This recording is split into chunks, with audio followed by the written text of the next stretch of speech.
আমরা এমন একটা সময়ে বাস করি যে সময় সমাজে বুদ্ধিজীবী অর্থাৎ বুদ্ধি দিয়ে যারা যেসব পেশাগুলো নির্বাহ করতে হয় সেই পেশাগুলোকে মানুষ একটা অতিরিক্ত সম্মানের চোখে দেখে, যেমন ডাক্তারি, ওকালতি, ইঞ্জিনিয়ারিং করা, অর্থাৎ যে পেশায় বুদ্ধিবৃত্তির দরকার আছে। এবং যেহেতু যে পেশায় বুদ্ধিবৃত্তির দরকার আছে সেহেতু শর্টেজও আছে, কারণ 1-2%-এর বেশি বুদ্ধিমান লোক তো হয় না, 98%ই ভুল পড়াশোনা, ভুল গাইডেন্সের অভাবে সেই বুদ্ধিটা গ্রো করার সুযোগ পায় না, রাইট?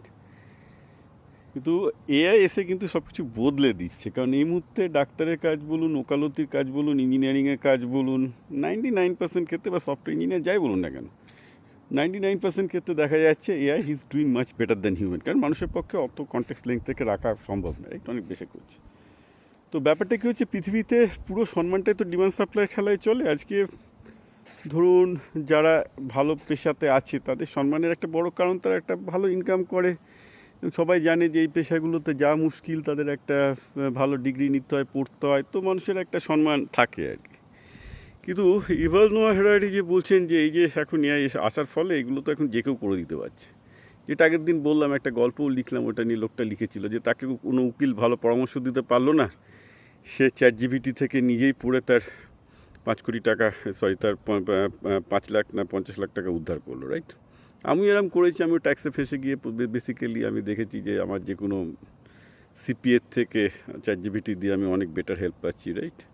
এবং যারা মোটামুটি চ্যাটজিপিটি বা অ্যানথ্রপিক ইউজ করতে পারে তারা দেখতে পাচ্ছে যে এআই ইউজ করে তারা মানুষের থেকে, পেশার থেকে ভালো হেল্প পাচ্ছে। অর্থাৎ একটা ইন্টেলিজেন্স বলে যে ব্যাপারটা ছিল, বুদ্ধিমত্তা বলে মানুষের যে ব্যাপারটা ছিল, সেটা এখন অ্যাবান্ডেন্ট হয়ে গেছে। সেটা যে কোনো জায়গা থেকে পেতে পারে না। এর ভালো দিক, খারাপ দিক আছে। এর ভালো দিকটা নিয়ে তো আমি লাস্ট 3 বছর ধরে বলে আসছি, কিন্তু লোকে তো আমার কথা শুনছে না। ভালো দিকটা কি, যা যে গ্রামের ছেলে পেলে, আমি করিমপুর থেকে এসেছি, আমাদের সময় তখন তো গ্রামে আপনি কোথায় পাবেন ভালো টিচার, কোথায় পাবেন, একটু বইটা পাওয়া যেত এই পর্যন্ত আর কি। আর এখন কী হয়েছে, একটা যদি গ্রামেরও কোনো ছেলের সে যদি একটা চ্যাটজিপিটি কিংবা সে যদি এআইয়ের যদি ভালো সাবস্ক্রিপশান নেয়, তাহলে কিন্তু সে অনেক বেটার। কলকাতা কেন, কোটারও কোনো টিচার তার সাথে পারবে না, রাইট? সে কিন্তু একদম ভারতের কেন, পৃথিবীর সবচেয়ে সেরা টিচারের কাছে শেখার সুযোগ পাচ্ছে। তো এই যে ব্যাপারটা, যে একটা গ্রামের ছেলেও আজকে একদম সেরা শিক্ষককে হাতের মুঠোয় পাচ্ছে। বা ধরুন কোনো প্রবলেম হলে ডাক্তারি যে পরামর্শগুলো এমার্জেন্সি দরকার, সেটাও এখন চ্যাটজিপিটির হেলথ সেন্টার থেকে খুব ভালো পাই, রাইট? তো এটাও তো একটা বিশাল ব্যাপার যে ইন্টেলিজেন্সটা তার কাছে হাটের মুঠোয় চলে আসছে। আগে কিছু হলে আরে বাবা কলকাতায় সেই সবচেয়ে ভালো ডাক্তার আছে, সেখানে ছোটো। কিন্তু আমাদের সময় কী হতো, যে আইআইটি জেইতে পড়তে গেলে কলকাতা ছাড়া উপায় নেই, কারণ ওখানে একমাত্র কয়েকজন টিচার আছে যে আপনাকে আইআইটি জেইর জন্য কটা ম্যাথ বা ফিজিক্সের প্রবলেম করাতে হবে। আজকে আপনি যদি 5.6 সলভকে দিয়ে যদি ওইসব প্রবলেমগুলো সলভ করাতে দেন বা আপনাকে শেখাতে বলেন, হি উইল ডু দ্যাট।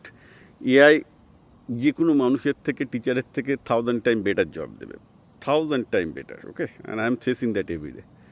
তো একটা সম্ভাবনা যেমন তৈরি হয়েছে, তেমন ইন্টেলিজেন্সের ব্যাপারটা ভুলে গেছে। এবার কী হচ্ছে, বা যদি সেই রিসোর্সটাই স্কেয়ার নয়, যে একটা খুব ভালো ফিজিক্সের টিচার পাওয়া যাচ্ছে না, কিন্তু আজকে দেখা যাচ্ছে যে যেহেতু 5.6 সলে এত ভালো পড়াচ্ছে যে ইট ডাজন্ট ম্যাটার কে ভালো টিচার, আমি তার কাছে আমার যা দরকারই নেই আমি পাচ্ছি, তাহলে কী হবে? তাহলে একটা ইভাল নোয়া হারারি যেটা বলছেন, একটা সমস্যা দাঁড়িয়ে যাবে, যেটা হচ্ছে এই যে মানুষ এতদিন মানুষের যে জিনিসগুলোকে, মানুষের যে স্কিলগুলোকে সম্মান করতো, সেই সম্মানের জায়গাটা কিন্তু অন্য জায়গায় চলে যাবে। উনি কি বলছেন, এখানে আমরা দেখব উইজডম যাদের বেশি, অর্থাৎ যারা নলেজটাকে কাজে লাগাতে পারে। এখন এই মুহূর্তে ধরুন কিছু কোম্পানির সিও, কিছু হেডমাস্টার মশাই, কিছু স্কুলের প্রিন্সিপাল, পলিটিশিয়ান, যারা ব্যবসা করার সিদ্ধান্ত নেয়, তারাই মোটামুটি নলেজটাকে বা কোনো জিনিসটাকে কাজে লাগায়। তো এই টাইপের লোকগুলোর অবভিয়াসলি গুরুত্ব সেক্ষেত্রে কিন্তু এখনও আছে, পরে আরও বাড়বে। বাকি টাইপের লোকগুলোর গুরুত্ব কিন্তু কমবে। সুতরাং ডিসিশন মেকার হতে হবে ভবিষ্যতে যদি তুমি গুরুত্ব পেতে চাও বা টপ অফ দ্য ফুড চেনে থাকতে চাও। এটা হচ্ছে বটম লাইন এখন।